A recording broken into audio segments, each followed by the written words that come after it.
नमस्कार, सुलगता सवाल देख रहे हैं आप और मैं हूं आपके साथ दिव्या सिंह। आज सवालों से बंगाल की मुख्यमंत्री ममता बनर्जी को सुलगाएंगे, क्योंकि ममता दीदी को कोलकाता हाई कोर्ट से ऐसा झटका लगा है कि टीएमसी नेता भी हिल उठे हैं। कोयला घोटाला, शिक्षा भर्ती घोटाले के बाद बंगाल में एक और ऐसा घोटाला सामने आ गया है जिसने हाई कोर्ट के जजों को भी हिलाकर रख दिया है। एक तगड़े खुलासे से बंगाल हाई कोर्ट के जज भी आग बबूला हो उठे हैं और ममता सरकार की जांच एजेंसियों पर ऐसा एक्शन लिया गया है कि विदेशी दौरे पर गई दीदी के भी होश ठिकाने लग गए। क्योंकि जो ममता बनर्जी बंगाल में निवेश के लिए विदेश में सैर सपाटा कर रही हैं, उनके राज्य में लोगों के जरिए किया गया निवेश ही घोटाले की बलि चढ़ गया है। तो कैसे विदेशी निवेश बंगाल में हो पाएगा? क्योंकि शर्म की बात तो ये है कि इन घोटालों की जांच कर रही बंगाल की जांच एजेंसी यानी सीआईडी ही सवालों के घेरे में आ गई है। इतना ही नहीं, कोलकाता हाई कोर्ट ने तगड़ा एक्शन लेते हुए सीआईडी पर ही जुर्माना ठोक दिया है, जिससे ममता सरकार पर तमाम तरह के सवाल सुलग रहे। हाईकोर्ट ने बंगाल सीआईडी पर क्यों लगाया जुर्माना? सीबीआई को घोटाले की जांच देने से क्यों डरी ममता? क्या सीआईडी ने घोटाले की जांच में की गड़बड़ी? क्यों ममता सरकार पर भड़के हाईकोर्ट के जज? इन तीखे सवालों ने ममता बनर्जी की टेंशन को हाई कर दिया है। तो कैसे अब ममता दीदी की उल्टी गिनती शुरू हो गई है, बताएंगे आगे। लेकिन उससे पहले क्यों 50 लाख का जुर्माना ममता सरकार पर ठोका गया, इस ट्विस्ट का खुलासा करते हैं। दरअसल हाईकोर्ट ने यह जुर्माना महिला सहकारी समिति में कथित अनियमितताओं की जांच सीआईडी के बजाय सीबीआई और ईडी से करवाने के आदेश को लागू करने में नाकाम रहने पर लगाया है। दरअसल हाईकोर्ट के जस्टिस अभिजीत गंगोपाध्याय ने ममता सरकार को 24 अगस्त को आदेश दिया था कि इस मामले की जांच सीबीआई और ईडी को सौंपी जाए। साथ ही मामले से जुड़े सभी संबंधित दस्तावेज भी केंद्रीय एजेंसियों को सौंपे जाए। लेकिन पश्चिम बंगाल की सरकार ने अब तक इसकी जांच सीबीआई और ईडी को नहीं सौंपी है, जिससे मामले की सुनवाई कर रहे हाईकोर्ट के जज आग बबूला हो उठे और बिना देरी करते हुए जज साहब ने ममता सरकार पर 50 लाख का जुर्माना ठोक दिया। और तो और सरकार को ये रकम 2 हफ्ते के अंदर हाईकोर्ट के रजिस्ट्रार जनरल के पास जमा करवानी है। इसके साथ ही हाईकोर्ट ने सरकार को सीबीआई और ईडी को दस्तावेज सौंपने के लिए 3 दिन का समय दिया है, जिससे ममता सरकार और सीआईडी बुरी तरह से फंस चुकी है। ऐसे में सवाल उठ रहा है कि आखिर ऐसी क्या वजह है कि ममता सरकार घोटाले की जांच सीबीआई और ईडी को नहीं सौंप रही? क्या शिक्षा भर्ती कोयला घोटाले की तरह इस निवेश घोटाले में भी टीएमसी के नेता शामिल हैं, या फिर दाल में कुछ काला है? क्या अगर घोटाले की जांच सीबीआई ईडी के पास जाती है तो सरकार का कोई काला चिट्ठा खुल सकता है? खैर, अब ममता बनर्जी की सरकार कितनी भी मामले को रफा दफा करने की कोशिश करे, बच नहीं पाएंगी, क्योंकि ये निवेश घोटाले का मामला काफी हाई प्रोफाइल हो गया है। जनता का गाढ़ी कमाई को ठिकाने लगाने वाले दलाल अब नपने वाले हैं, तो आगे और भी बड़ा धमाका करेगी। उससे पहले कैसे नए घोटाले को बंगाल में अंजाम दिया गया, चलिए बताएं। दरअसल बंगाल के अलीपुरदार जिले में महिला सहकारी समिति में 50 करोड़ रुपए के गबन का मामला सामने आया था। आरोप लगा कि समिति में लोगों ने करोड़ों का जो पैसा जमा करवाया था वो उन्हें वापस नहीं मिला, बल्कि ये बताया गया कि पैसा लोन पर कुछ लोगों को दे दिया गया। काफी शिकायतों के बाद भी पैसा नहीं लौटाया गया। इसके बाद इस समिति ने 2020 में काम करना बंद कर दिया। राज्य सरकार ने मामले की जांच सीआईडी को दी। सीआईडी अब 3 साल से इस मामले की जांच कर रही है। मामले में अब तक 5 लोगों को गिरफ्तार किया गया है।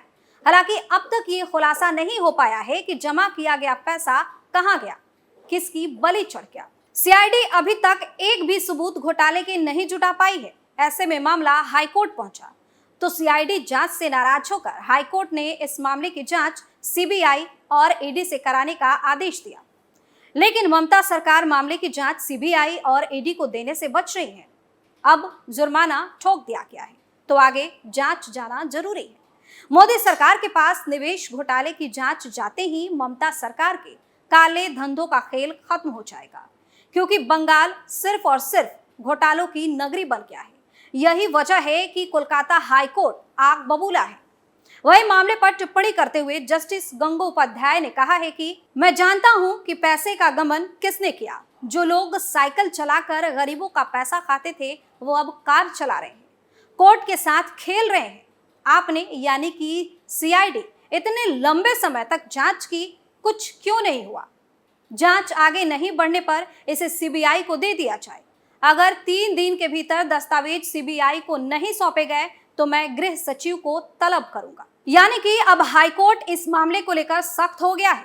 जुर्माना लगाने के साथ साथ जज साहब ने इस मामले में जितने भी आरोपी हैं सभी को सलाखों के पीछे पहुंचाने और उनके एक एक रुपए का हिसाब लेने का आदेश दिया है। तो एक तरफ नया घोटाला ममता की जान के लिए जंजाल बनने वाला है, तो दूसरी तरफ दीदी के भतीजे अभिषेक बनर्जी पर काल मंडरा रहा है। हाल ही में करोड़ों अरबों के शिक्षक भर्ती घोटाले में अभिषेक बनर्जी का नाम सामने आया। ये वही घोटाला है जिसमें टीएमसी के आधे नेता जेल में हवा खा रहे। घोटाले का मास्टरमाइंड ममता की सरकार में बैठा पार्थ चटर्जी था। हालांकि घोटाला सामने आने के बाद खुद पर गाज न गिरे ममता बनर्जी ने पार्थ को पार्टी से बाहर का रास्ता दिखा दिया था। लेकिन अब इसी घोटाले से भतीजे का नाम भी जुड़ा तो ममता दीदी मुंह पर पट्टी बांधकर बैठ गई। घबराने लगी कि कहीं भतीजा गिरफ्तार ना हो जाए, मुंह ना खोल दे, क्योंकि अगर भतीजे ने मुंह खोला तो ममता दीदी की कुर्सी दांव पर लग जाएगी। वहीं शिक्षक भर्ती घोटाले में ईडी ने तृणमूल कांग्रेस के राष्ट्रीय महासचिव और सांसद अभिषेक बनर्जी से करीब 9 घंटे पूछताछ की। इस दौरान उनसे ऐसे सवाल जवाब किए गए कि अभिषेक बनर्जी बुरी तरह से तिलमिला उठे। ईडी के सवालों से अभिषेक के पसीने छूट गए, क्योंकि अभिषेक एक नहीं 2 घोटालों में पूछताछ का सामना कर रहे हैं। कोयला घोटाले में भी उन पर गिरफ्तारी की तलवार लटकी हुई है। अब शिक्षक भर्ती घोटाला उनकी जान के लिए जंजाल बन गया है। इससे पहले ईडी के सामने पेश होने से पहले अभिषेक बनर्जी ने काफी हंगामा भी खड़ा किया था। हाईकोर्ट में जाकर गिरफ्तारी का डर दिखाया। हालांकि हाईकोर्ट ने पेशी पर रोक लगाने से इनकार कर दिया, लेकिन गिरफ्तारी से राहत दी थी। खैर, सबूत ईडी के पास है, कभी भी अभिषेक सलाखों के पीछे जा सकते हैं। बता दें कि शिक्षक भर्ती घोटाला मामले में तृणमूल कांग्रेस नेता कुंतल घोष की शिकायत में टीएमसी महासचिव अभिषेक बनर्जी का नाम सामने आया था और तभी से वो जांच एजेंसियों की रडार पर है। आरोप है कि शिक्षक भर्ती घोटाला का पैसा एक कंपनी में लग रहा था, जिससे काफी पहले अभिषेक बनर्जी भी जुड़े हुए थे। इसी वजह से अभिषेक बनर्जी को पूछताछ के लिए तलब किया गया है। कहा जा रहा है कि शिक्षक भर्ती घोटाले में अभिषेक बनर्जी लंबे नप सकते हैं। यही वजह है कि ममता बनर्जी काफी डरी हुई है और वो सामने आ रहे नए घोटालों की जांच सेंट्रल एजेंसियों को देने से डर रही है। जाहिर सी बात है, जांच सीबीआई और ईडी तक जाएगी तो न जाने टीएमसी का कौन सा नया नेता सलाखों के पीछे जाएगा।